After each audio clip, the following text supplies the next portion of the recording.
and Drew Brees, the quarterback of the NFC champion Who Dat New Orleans Saints. These are tired guys. They threw for about 10,000 yards between them this year. Thanks for joining us. Thanks, Chris.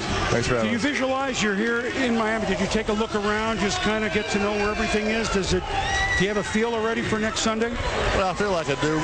Both Drew and I both played down here this year, and you think you know the stadium, but then you see it in this environment, and it's special tonight, and you know how even more special it's going to be next week. It truly has a different atmosphere, and it gets you excited to be in the moment.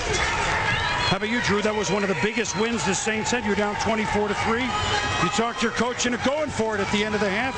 You dove over. Will that help you, having won a big game here? Yeah, I think so.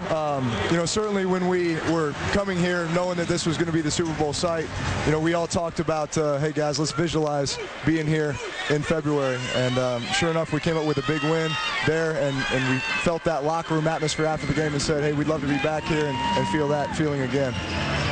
Having won a Super Bowl here 3 years ago, Peyton, helpful at this point, or nothing to do with it?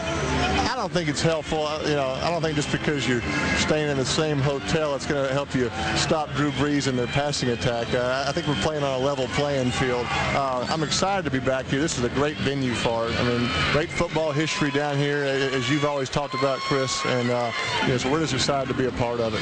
Let's talk about a city you both love, and that would be New Orleans. What's it been like this week, Drew? It's been crazy. It's been nuts. The Who Dat Nation's been waiting for this for a long time. It's a 42-year history, and I'm just glad that we were able to give it to them. If you give it to them one more time, what will it be like? Can you even describe what that might be in the city? The euphoria. Obviously, we've come this far, and certainly our goal is not just to win the NFC championship. It's to come here and be Super Bowl champions. And obviously, we've got a huge task and challenge ahead of us, and just can't wait for the game. Peyton, put in your words, you know what this city, I mean, you grew up there.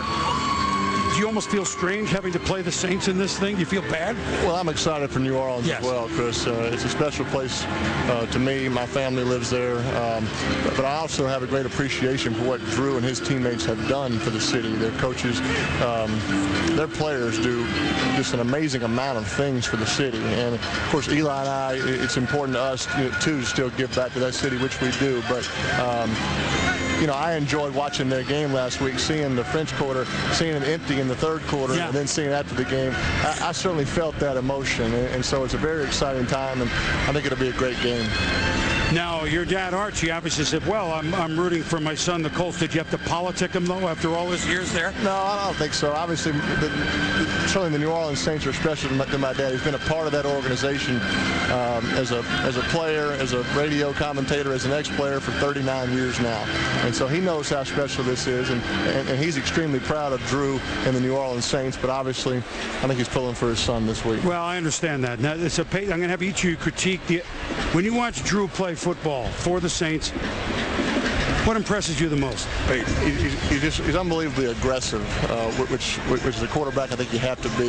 You see him making throws in the windows that sometimes you might say, wow, I might not have thrown that ball because it was tight, but he sticks it in the only place that you could put it. So I like that, and that's one of the first things that jumps out at me. All right, Drew, so you look at Peyton Manning.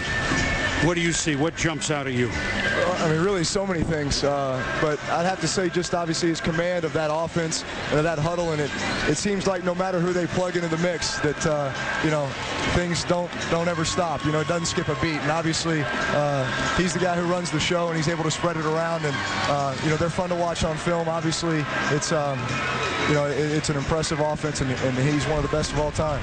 So bring our abacus for Sunday, that's for sure. We'll be back with Drew Brees and Peyton Manning with more at Super Bowl 44 when we return at the Pro Bowl.